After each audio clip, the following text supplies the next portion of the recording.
First off, guys, I just want to say Merry Christmas and Happy New Year's and all the other happy holidays and all that jazz. And secondly, I just want to throw this. I know this might be a little cheesy, but I honestly had a lot of fun writing this. I kind of wanted to keep some people who I like working with in mind, and I really wanted to, find something we could do for the holidays. And honestly, I do like writing sort of not stories, but interactions between the characters. So maybe we can do more of that. It's, it's not just me. It's on other people too. So it's going to be a little more back and forth. And, depending on how things go is really going to be dependent on how many more of these we do. But other than that, again, thank you guys. Hope you all had wonderful times during Christmas. And let's get to the show. 'Twas the night before Christmas, and all through the video store, many creatures were stirring, then came knocking on the door. First to arrive was PumpkinQueen, dressed in very festive red and natural green. Hey guys! Merry Christmas! Can I come in? My leaves don't do so well in the snow. Sure, come on in. Get yourself nice and warm.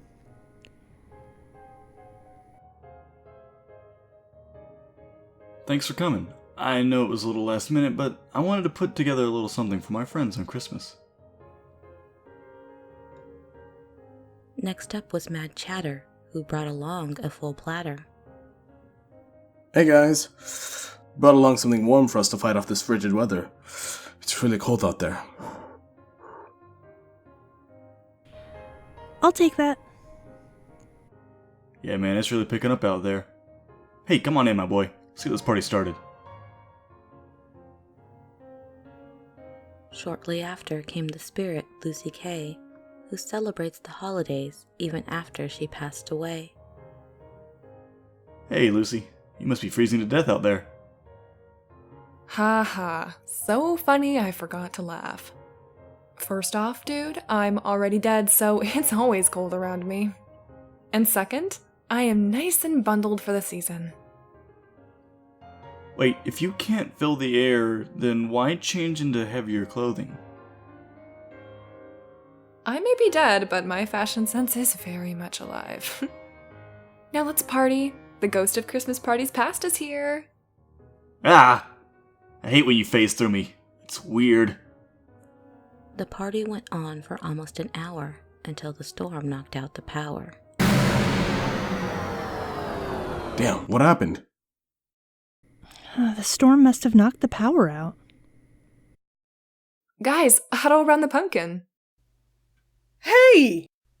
I am not your lamp! No, but you are the only one with light. Hey, no, guys, this is a setback, I know, but we can still have fun. I know. I'll do what we all do best and tell a story to pass the time. So by the glow of PumpkinQueen, the man in a mask began to paint the scene. 'Twas the night before Christmas, when all through the house not a creature was stirring, not even a louse. The traps were all set by the chimney with care, in hopes that St. Nicholas would soon step there.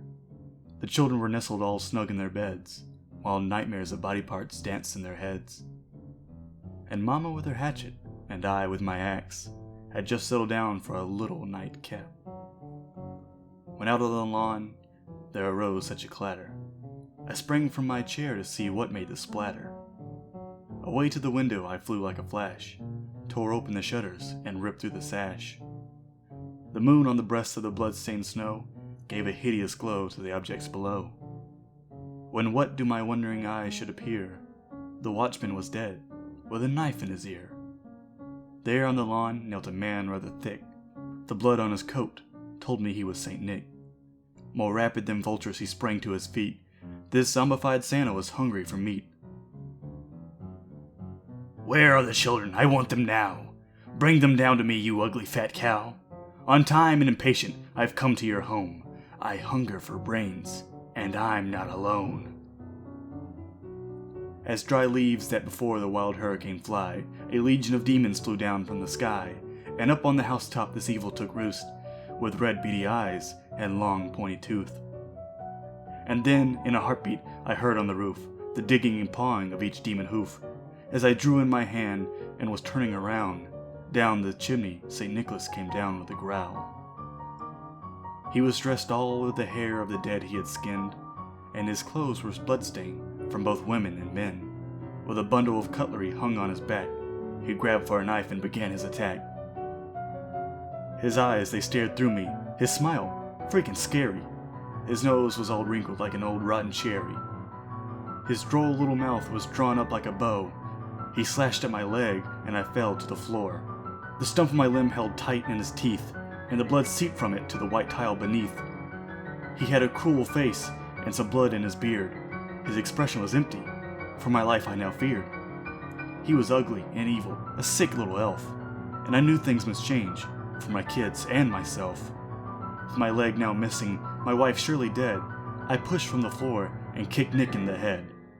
He spoke not a word, but fell straight on his back, and all the trap sprung with a thunderous snap. Laying there writhing, right where he fell, this bastard passed right through the gates of hell. The demons then vanished. My children were safe. I sat there, crying, beginning to faint. But before I passed out, I screamed with all my might, "Scary Christmas to all, and to all a good fright."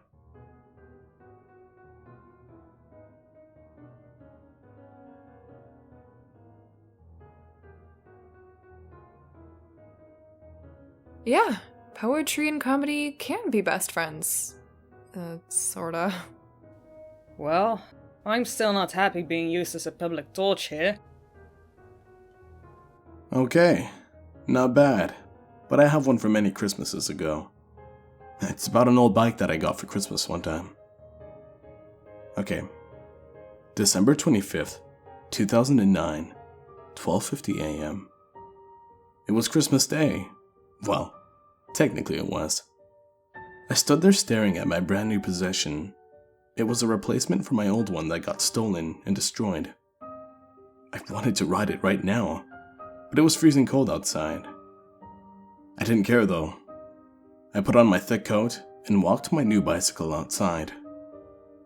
I knew it was below freezing outside since I saw black ice embedded in the street. I hopped on my bike and started pedaling. At first it was a bit shaky, getting used to my new bike. Got the hang of it and started soaring through the dark, cold streets. I missed the feeling of being on a bike. I felt the cold, freezing air hitting my face and hands. I started to go faster and faster. I ignored my emotions and thoughts. Everything looked so peaceful and quiet, passing the laminated and decorated houses. But what I didn't see was the patch of black ice ahead of me. As I hit it, I lost control and fell hard on the black ice. God damn, I was in so much pain. I couldn't even move. And I lay there, cold and in pain. Each time I tried standing up, a sharp pain coursed through my knees.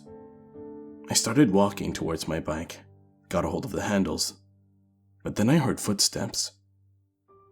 It was a kid, about my age and my height. He was wearing a blue jacket, black jeans, white tennis shoes, and I distinctly remember that white beanie. "Looks like you might need some help," he said. Yeah, sure," I mumbled. He helped me up and asked, "So, what are you doing out here so late?" Just taking a ride on my bike until I crashed into some black ice," I answered while trying to walk. "You shouldn't be out here," he said in a sterner tone of voice. "Why?" I questioned. "Just 'cause. It's dangerous out here," he said in a low voice. I picked up my bike and used it to help me walk along the street. "Do you need help getting home?" he asked. No, at this point it's about 1:30 in the morning. We both walked along the empty streets, turning and crossing. We talked about random stuff and our lives. Turns out, we both had a lot of things in common. I was really enjoying the presence of my newfound friend.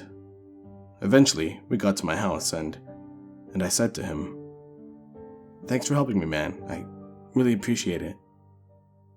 No problem. It's time for me to go now, he happily said. Oh, wait, I didn't catch your name, I said. Frank Torres, he answered. Hey, where do you live? I'd like for us to hang out sometime. Where do I live? I live upstairs now, he responded. I started to walk away. Wait, what? I yelled out. I tried running after him, but the sharp pain of my knee prevented me from doing that. He then disappeared behind the distant houses. I never saw him again that night. And here's the crazy part. I recently found out that the bike I used belonged to a kid before he went missing. Turns out the parents sold the bike to my dad.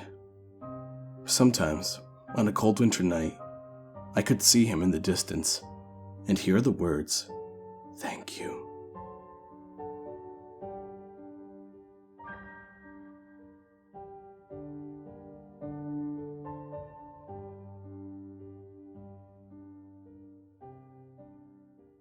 Ooh, spooky. Okay, one more quick one. Seeing how close we are to Christmas, I think this will fit nicely. Christmas Eve. The Allen family are jovially celebrating and having a grand time. The Christmas spirit has never been stronger. There is absolutely nothing that could ruin this lovely evening. The Allen father excuses himself, saying that he's going to retrieve an unspecified item. He leaves the dining room, with his family awaiting his return.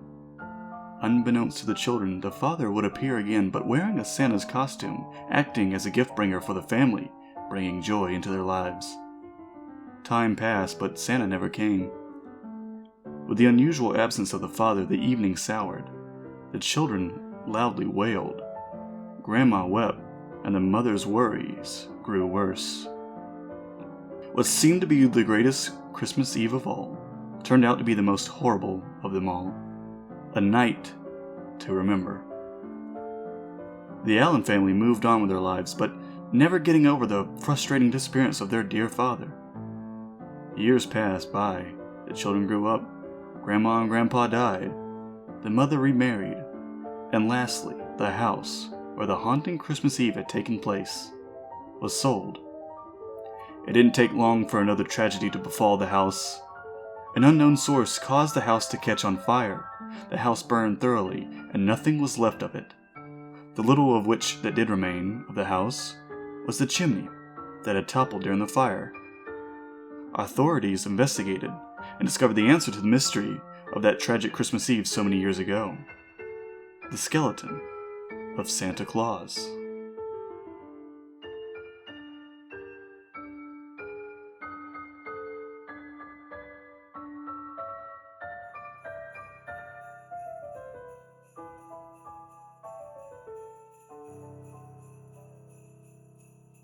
Cold. I know. Well, that's the sad thing about... No, wait. Actually, it did just get colder. Much colder.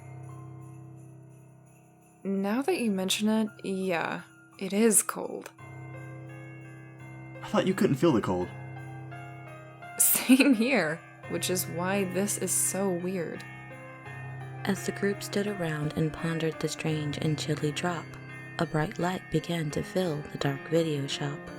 See? The lights are back on. Now can you give me the personal space Pumpkin, that's not the lights. What is that? The owner of the shop stepped to the window, and soon curses he began to mumble. One look outside and he knew the party was in big trouble.